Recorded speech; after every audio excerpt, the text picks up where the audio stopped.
வேலு நாச்சியார் 18ஆம் நூற்றாண்டில் தமிழ்நாட்டின் சிவகங்கை பகுதியை ஆட்சி செய்த ராணி ஆவார்.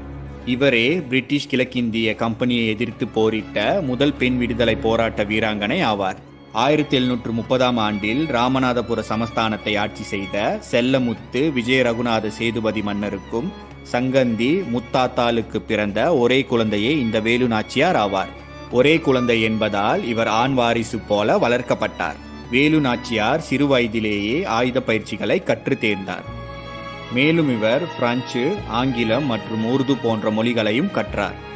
வேலு நாச்சியார் 1746ஆம் ஆண்டில் சிவகங்கை சீமை மன்னரான முத்துவடுகநாத தேவரை மணந்து கொண்டார். இவர்களுக்கு வெள்ளச்சி நாச்சியார் என்ற பெண் குழந்தை பிறந்தது.